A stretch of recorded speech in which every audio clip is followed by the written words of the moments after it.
Hello everyone, it's Fine and Steady, and today we're going to be comparing Cardano and Ethereum. I finally feel like I've done enough research after a bunch of weeks to give you guys an accurate comparison of both of them. We're going to be comparing them on decentralization, sustainability, scalability, smart contracts, and of course, security. 5 points where I'm going to be comparing Ethereum and Cardano.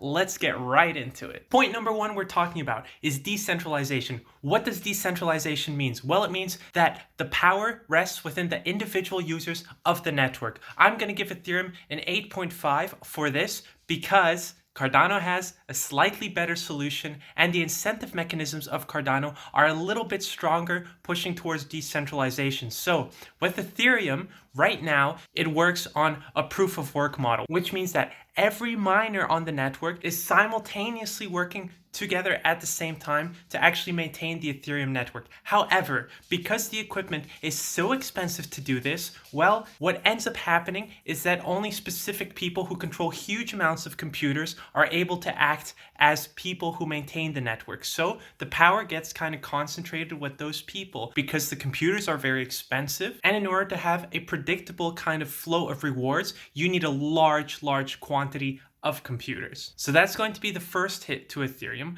but you will say, okay, but they're transitioning into a proof of stake model where you don't care about the computing power anymore, and that's true. However, Ethereum has no incentive to limit the size of the actual staking pools. So what's a staking pool? Well, just like mining, you have the option of saying, all right, I want to put my Ethereum on the network, and based on how much I put on the network, I'm going to get rewards, and I'm not going to get rewards because the network needs my Ethereum to keep running. So Cardano actually disincentivizes the individual pools of users to get too big. So the second that you have, I'm making up a number, 500 users in a pool, the actual rewards get decreased, and it's more profitable for you to just enter a pool with a lower number of users. Ethereum, on the other hand, has no such incentive. So Ethereum gets an 8.5 out of 10, Cardano gets a 10 out of 10. Now we need to talk about sustainability, and here Cardano has a huge lead on Ethereum, all right? Ethereum currently uses as much energy as the countries of Hungary and Denmark. Not combined, but just to give you a ballpark, it uses as much energy as the entire country of Denmark. So they want to reduce that down to a small town's worth, right? Whereas Cardano, because they're already on the proof of stake model, they're already using a small town's worth of energy, specifically 566 average US households, which is a very small town. I think we'll both agree. So the goal is to go from a country of energy down to 500 houses, give or take. And Cardano's already there, so Cardano is going to get a 10 out of 10. Ethereum is not there yet. I'm going to give them a 2 out of 10. But they'll get there soon. Next, let's talk about scalability. Well, Ethereum is currently doing about 15.1 transactions per second. That's about the maximum that they can handle. Cardano, the maximum they can handle is 257 transactions per second. So even right now, Cardano has a huge lead on Ethereum from that standpoint. However, both of them have a scalability roadmap where they're going to increase this to thousands, hundred thousands, even millions. So we need to talk about that roadmap. So Ethereum plans to increase their scalability to the thousands and hundreds of thousands of transactions by implementing two things. First of all is the transition to the proof of stake model, which is very well underway. And the second one is the introduction of sharding. So I usually talk about how every crypto has like a giant list of transactions. Well, Ethereum is going to still have that giant list, but additionally, they're going to create like side lists, which each relay back information to it, but they kind of operate independently and say, oh, by the way, we have an update. Here you go, main chain. And that's how these side chains are offloading a bunch of the work that's happening on the main chain. And that's actually one of the biggest things that are coming in the Ethereum upgrade. And the second one is as well going to a proof of stake model. And because a proof of stake model doesn't use as much energy and doesn't require as much computing power, if you reach a critical amount of users, which they have, you have enough users to secure your blockchain in a proof of stake model. Let's make up a number here. Let's say you need 100,000 users. So every time that you have 100,000 more users, you can actually add another sidechain because you know that sidechain has enough users to actually be secure. And additionally, I just found out today that Ethereum is coming out with something called rollups, which I think is going to compete with Cardano's Hydra. But that's such fresh information that I'm not going to include it in this video, but I am going to talk about that next week. So please subscribe to the channel because we're going to go into depth about that. And if it is what we think it is, it's going to be a big competitor to Cardano's Hydra solution, which I'm going to talk about right now. So while Ethereum would like to go from 15 transactions per second to about 1,000 or 100,000, Cardano has a completely different solution. Instead of having a bunch of side chains, what they're going to have is a main chain and pretty much infinite side chains that happen at the moment because the side chains work on a protocol only composing of the users that are using that sidechain. So I could go with my two buddies and say, hey guys, let's make a little deal on the Cardano network, but let's run it on the sidechain. And due to how the programming is set up on those sidechains, everybody has to agree to everything on the network. So the actual rules for consensus are way stricter. And because of that, it's also secure. Basically, Cardano can have an infinite amount of such side chains, which means that it scales linearly with the amount of users that it has. So let's say, throw up a number, if it has 10 users, it can do 10 transactions. If it has 100 users, it can do 100 transactions. If it has 1,000,000 users, it can do 1,000,000 transactions.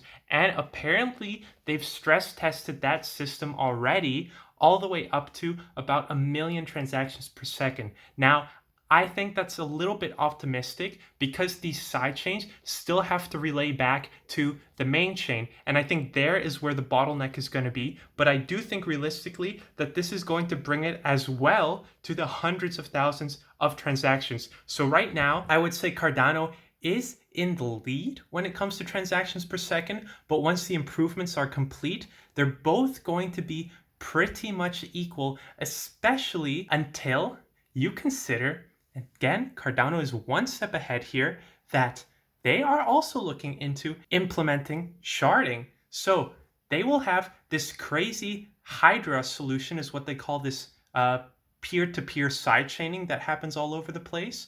And on top of that, they say, hey, if we need to introduce sharding at some point because our network is getting over capacity, well, we can do it. So that's still in the roadmap as a possible upgrade for whenever it needs to be made, which means that Cardano is a slight step ahead of Ethereum when it comes to their improvement roadmap. However, please remember, I'm going to tell you about rollups tomorrow, so I'm going to put a little asterisk with the Ethereum rating. So if we talk about where they currently are, where Ethereum is at 15 transactions per second and Cardano is at 250, well, I'm going to have to give Ethereum approximately a 3 out of 10, and I'm going to give Cardano about a 4. Let's stay with a 4 out of 10. But once they're improved, I'm going to give Ethereum a 9 out of 10 and Cardano a 10 out of 10. Because once they implement everything that they currently have in their roadmaps, it's going to be crazy. And if Ethereum is actually coming out with something that's going to be able to compete with Hydra, well, they might also be able to push that little bit that's needed to get them to a 10 out of 10. Next, we need to talk about smart contracts. And this is where Ethereum is just going to have a huge advantage because it's had smart contracts for a while now. It's the biggest smart contracts network in the world. Every programmer that's using smart contracts is probably doing that on Ethereum. So Ethereum just has such a head start here. And Cardano has literally had smart contracts for 2 weeks. So Ethereum just has a huge leg up here. And I do believe that there's no kind of limitations regarding the sharding. What I read is that the smart contracts are going to work as well on the individual shards of Ethereum. So there's not going to be any kind of compatibility issues between smart contracts written for the main shard and the side shards. But Cardano has the same. And Cardano looked at what Ethereum was doing. They researched by themselves, hey, what can we do better here? And they've come up with a setup of 3 different programming languages: hard, expert, and easy. That's not the correct order. Easy, hard, and expert. And this means that if you're just starting out, well, it might be worth looking into the Cardano network because it might be the easiest one to actually program smart contracts for. That said, I still think Ethereum has a huge first mover advantage. It's proven to work very well, but the fees on Ethereum are higher right now than on Cardano. And every time a smart contract executes, well, there is a certain fee attached with that, just as if every time you do anything, even exchange Ethereum on the network, there's a fee associated with that. So this is a bit difficult to rate, but I'm going to give Ethereum right now a 9 out of 10 on smart contracts, only taking off a point because of the fee issues. Whereas Cardano, I'm thinking I'm going to give it a 4 out of 10 right now, just because Ethereum has such a high first mover advantage. I think that Cardano, if it keeps going at the pace that it's going now, it's going to hit that 9 out of 10 within the end of the year. And last but definitely not least, we need to talk about security. As we all know, a safe system is a trusted system, is a system that people use, is a system that makes a lot of money. So this is pretty easy to understand. Ethereum would like to move from a proof of work model to a proof of stake model. What those are, well, you can watch other videos about that, but it's not important for this discussion. What you need to know is that on a proof of work model, you need to own 51% of the computing power of the network in order to be able to successfully launch an attack and create false transactions. 51% of the computing power. In a proof of stake model, you need 51% of the money that is staked in order to be able to carry out a successful attack. And if I show you the numbers for the two, you're going to see why proof of stake is so much more secure. Now, if you guys thought I wasn't going to flip the camera, well, you must be new here because every video I flip the camera around like I'm juggling it. So let's go here into the security. Well, as I said, with the proof of work, which is what Ethereum currently is, it's vulnerable to a 51% attack where someone controls 51% of the mining, also known as the computing power. Well, if I do the calculation out here, that means that with 3.3 billion US dollars, you can have enough computers to successfully attack Ethereum on a proof of work model. If it moves to a proof of stake model, you need 111.6 billion US dollars enabled to carry out a 51% attack successfully. I just took the market cap divided by 51. This is assuming everybody stakes their coins. So as you can see, the amount of money that it would take in order to successfully attack the system increases by almost an entire order of magnitude, which is huge. And this is a huge security implication for Ethereum and is definitely a huge factor for why they're desperately trying to move to a proof of stake model. Cardano, on the other hand, is currently working on a proof of stake model. And if I take their market cap and divide it by this 51, well, it would cost $17.8 billion to successfully attack the Cardano network. Now, Cardano does have a potential limitation. Well, because they're doing this peer-to-peer sidechaining called Hydra, which will come in the next roadmap update, well, it remains to be seen if that can be exploited. I looked into it in depth, and I think the logic behind the Hydra stuff is secure enough to where I don't see a real way how you could get manipulated through that. However, where there's incentive, there's a lot of smart hackers in the world who might be looking into how they could potentially exploit this. So I'm just going to keep that as a question mark. I think it's secure, but I mean, you know, everybody thinks everything's secure until someone figures out a way that it isn't. So for that reason, I'm going to give Cardano currently a 10 out of 10, but once they introduce Hydra, I'm going to dock them down to a 9 out of 10 just because nobody's done anything like Hydra before. So it remains to be seen if it's safe, if somebody finds an exploit, but I'm quite sure that it's going to be safe. So actually, let's give it a 9.5 out of 10, just because there's the unknown factor. Whereas Ethereum right now, well, currently it's sitting at like a 3 out of 10 security because they're still working on the proof of work model. But when Ethereum 2.0 is done and they're working on the proof of stake model, I'm going to upgrade them back to a 9 out of 10.